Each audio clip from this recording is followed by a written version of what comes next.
Hi everyone. In this session, we'll be talking about detecting the data type, counting the rows, and reversing the rows in Power Query. So let's go to the Power Query and see how can we do these things. So let's say I'm working with a data set and it has too many rows over here. Now, one thing to notice over here is that it is having more than 1,000 rows. So whenever you will be looking at the number of rows over here at the bottom part, so it is showing me that right now I'm having 999 plus rows. So you can see it over here at the bottom part. Now I need an exact number of how many total rows are there in my data set. So for that, what I can do exactly is, first of all, let's try to promote this first row as a header because it is not detecting this first row as a header. So whenever you are counting the number of data rows, it would also include this column name over there. So for that, what you can do is you can go over here and use this option of use first row as a header. After clicking on it, you can see it has promoted the first row as the header. Now, what I need to do is you can see in this transform tab only, I'm having this count rows and reverse rows option. So let's say that I want to count these number of rows. So for that, I will click on this count rows option and it would give me the number of the rows present in that specific data set. Now, this is about when you are using this particular data set just to find out the number of rows. Let's say if you want to take this number of rows and you want to convert it into a table or into a list, for that, what you can do is you can see over here, I'm having this convert option and it is giving me the option to convert this particular number into the table or to a list. So you can click over here in the to table and this would convert the number of rows into the table. Then again, if you just delete this step, you again get this option of converting it into a list. So you can click on it and it would then convert the number of rows into the list.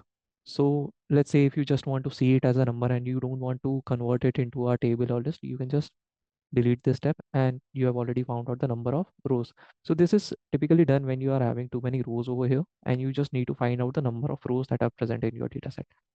So first select your column and then you can go on the transform option and then you can choose this count rows option. Now, next is this reverse rows options. How does it work? So let's say that the second data set I'm working on is the sample company data. Over here, I'm having this company name and the month and the sales option. So first, let me just promote this first row as a header. So for that, again, I use this use first row as a header option. So I will click on it and then it would use this first row as a header.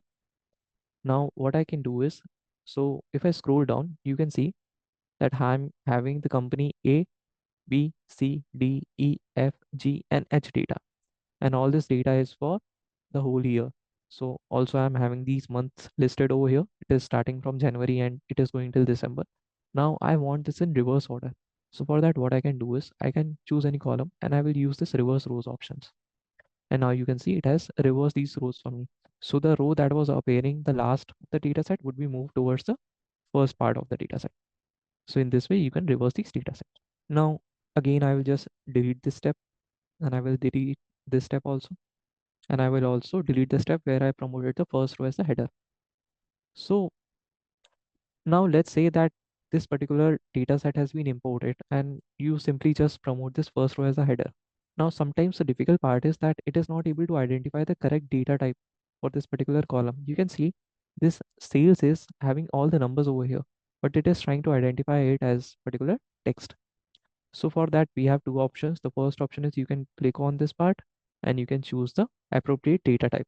But if you don't want to do it and you think that it is taking too much time because there are multiple columns in your data set, and select all these particular columns. And in the home tab, you can find this option of the data type. You can see that I am having this data type as text for now.